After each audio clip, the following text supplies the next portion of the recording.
ओम नमस्तेभ्यः। ओम नमस्तेभ्यः। ओम नमस्तेभ्यः।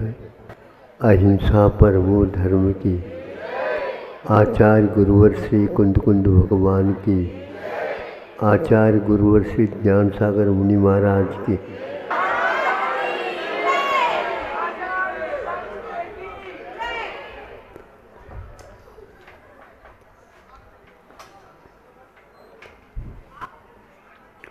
इस दिशा में बहुत कम लोग सोचते हैं।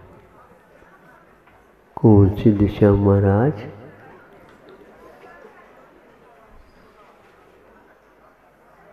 दिशा तो बाद में आ जाती है, दशा पहले व्यक्त हो जाती है।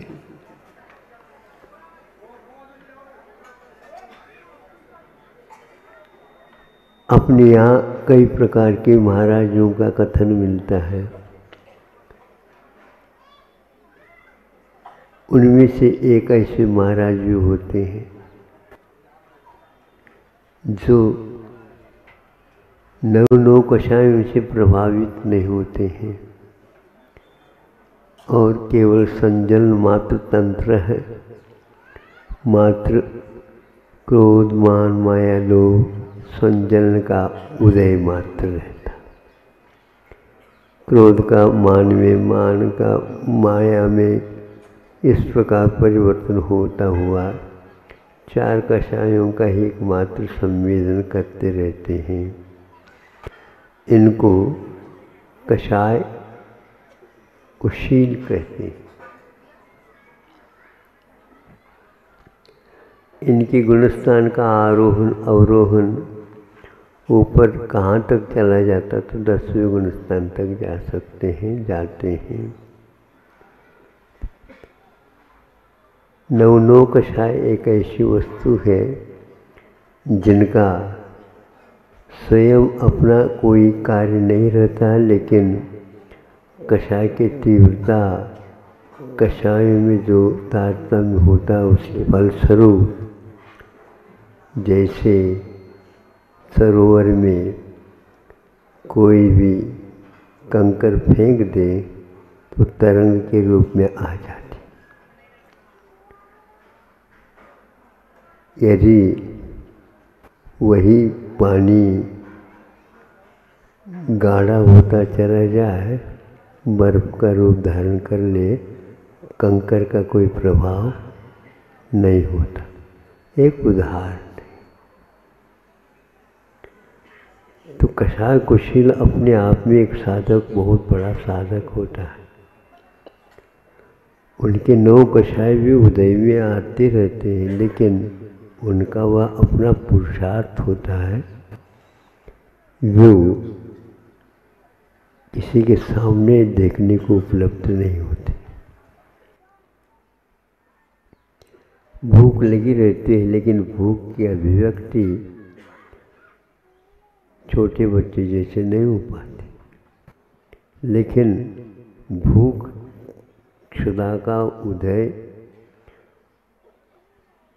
असाता के उदेना आदि आदि को लिखते हुए भी उनके भाव में ऐसे कोई तरंग उत्पन्न तो होती होगी, नए अन्यथा भोजन के लिए कैसे उठते। फिर भी भूख की पीड़ा की अभिव्यक्ति रति अरति, शोक भय जुगुप्सा आदि की उदीर्णा उदय होते हुए भी उनकी मन वचन काय की चेष्टा के माध्यम से अभिव्यक्ति नहीं होती। तो निर्दय कहा जाए? हाँ नहीं, यह जिस प्रकार कर्म के उदय में अभिव्यक्त हो रहे हैं, लेकिन उसकी अभिव्यक्ति नहीं की जाती है, इसी प्रकार पौरुषेय जिसको बोलते हैं, पुरुषार्थ उस पर इस प्रकार का चलता रहता है, कितनी भी क्यों न हो, किंतु उसकी अभिव्यक्ति नहीं होती, इसलिए उनको कषाय कुशील कहा गया। वो निर्दयता नहीं है, दया से भरपूर है, किंतु उनका वो यह पुरुषार्थ, उनकी साधना है, कर्म सिद्धांत के साथ जुड़ करके चलती रहती है साधना, और वह समाज के बीच में रह करके भी संतुलित अपने जीवन को रखते हैं। ये कसाय कुशील महाराज कहलाते। अब हम आज कसाय कुशील तो है ही नहीं, पक्की बात है। अब उस ओर हो जाए तो बात अलग है। तो ऐसी स्थिति में नव कसाय की अभिव्यक्ति हो या न, यदि हो जाता है गलत तो नहीं कहा जाएगा। और 24 घंटा होता रहे ऐसा तो होता नहीं, अंतर्मुहूर्तवर्ती है वो पर्याय। इसके उपरांत कुछ न कुछ तो तारतम्य जुड़ जाता है।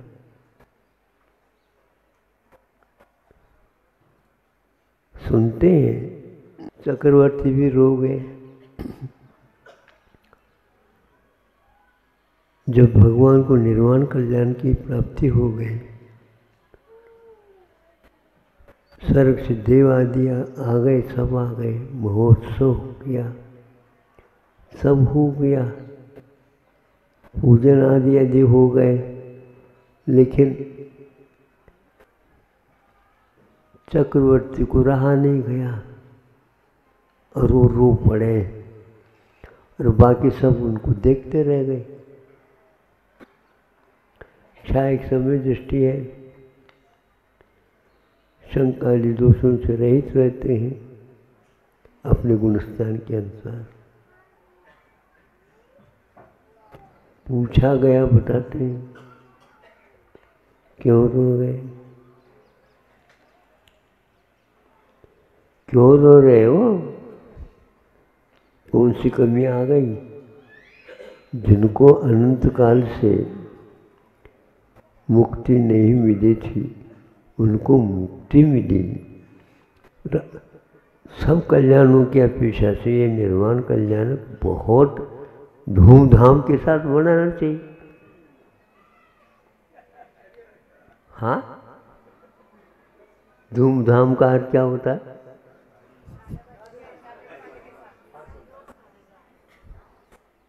भीतर जो हर्षोल्लास है उसकी अभिव्यक्ति होती है। संगीत नहीं भी जानते हैं लेकिन बाजा बजने लग जाता तो अपने आप गर्दन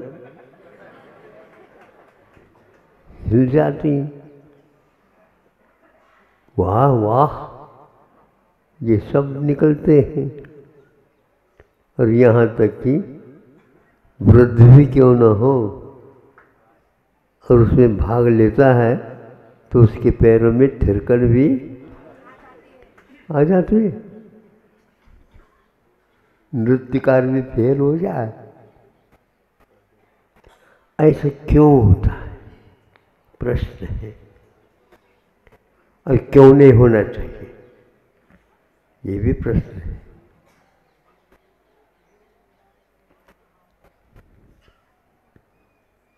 फिर महाराज रोना ठीक है? ठीक नहीं है, कौन कर रहा है? रोना ठीक नहीं है ये कौन कह रहा है?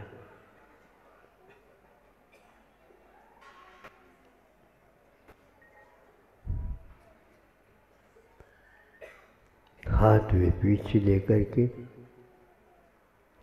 प्रतिक्रम के पाठ पढ़ रहे हैं।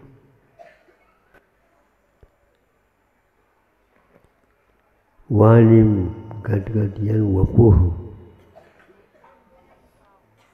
ये आगे कुछ किला और लिखा है।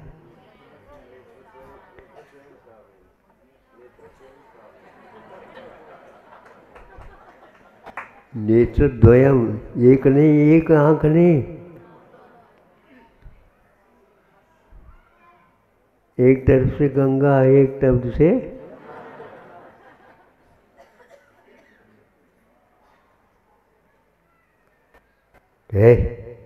मैं रो रहा हूं, कम से कम आंखों के पानी तो पहुंच दो।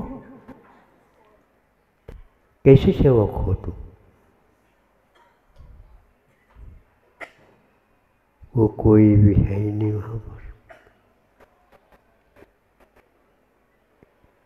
अनुकंपा,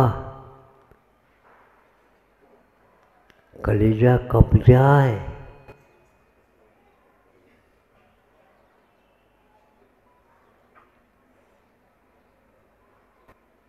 चौसठ आंसू बहाए, रुद्धि नहीं।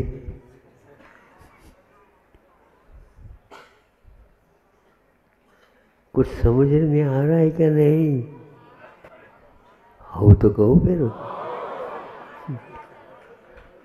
तो रटन थे आप लोगों का।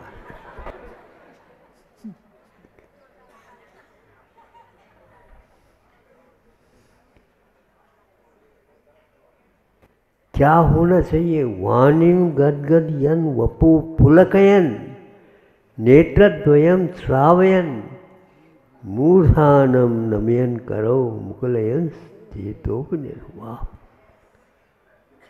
यह अभिव्यक्ति प्रतिक्रमण में नहीं होती है तो काय को प्रतिक्रमण? और यह 3-3 बार प्रतिक्रमण होता है। काय का प्रतिक्रमण? पापिष्टेन दुरात्मना जड़भिया माया विना लोभिना रागत द्वेष बलि मसेन मनसा दुष्कर्म यन निर्मितम। त्रैलोक्याधिपते जिनेन्द्र होता श्रीपाद मूले धुना निंदा पूर्व महम जहां में सततम। क्या है? 28 मूल गुणों में एक गुण कहा, पर्याय नहीं, थोड़े समय के लिए नहीं, प्रतिक्रमण के साथ ये सब होता रहता है। कोई देखने ले मैं रो रहा हूं,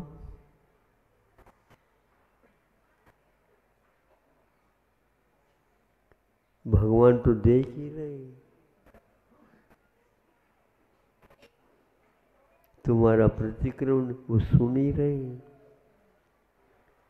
दूरी बहुत है, लेकिन दूरी भले ही बहुत हो, भावों की दूरी है ही नहीं। सोचता हूं ये महान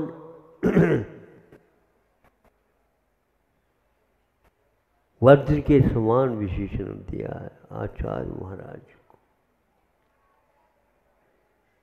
अवध्य के श्लेष निकालने से वज्र होता, पाप रहित होते, किंतु वज्र के समान कठोर और नवनीत के समान पिघलते भी। थोड़ी सी ऊष्मा लग जाए वो नवनीत पिघले बिना रहेगा। जम भी जाता है और वह पिघल भी जाता है। पिघलना, द्रवीभूत होना, एक शब्द काव्यकारों ने द्रवीभूत होना। द्रव्य तो त्रैकालिक होना चाहिए। आओ रख लो आप अपने द्रव्य को। द्रव्य तो त्रैकालिक होता है, पिघलता नहीं। पर्याय अलग वस्तु होती है। जो व्यक्ति नहीं पिघलता है तो नूतन पर्याय की प्रतीक्षा न करे। रोते रहो, वही पर्याय, त्रैकाल द्रव्य को रख लो। तद्भाव परिणाम। ये भाव है, परिणाम है। और जैसे विद्यार्थी परिणाम की प्रतीक्षा करता है, वैसे ही हे प्रभु, शोक को दे मैं क्या कर सकता हूं? और प्रतिक्रमण के समय पर शोक की उदीना होना अनिवार्य है। और जब अनिवार्य है तो आंसू का निकलना अनिवार्य है। अब किसी के आंखों में आंसू नहीं तो हम क्या कर बताओ?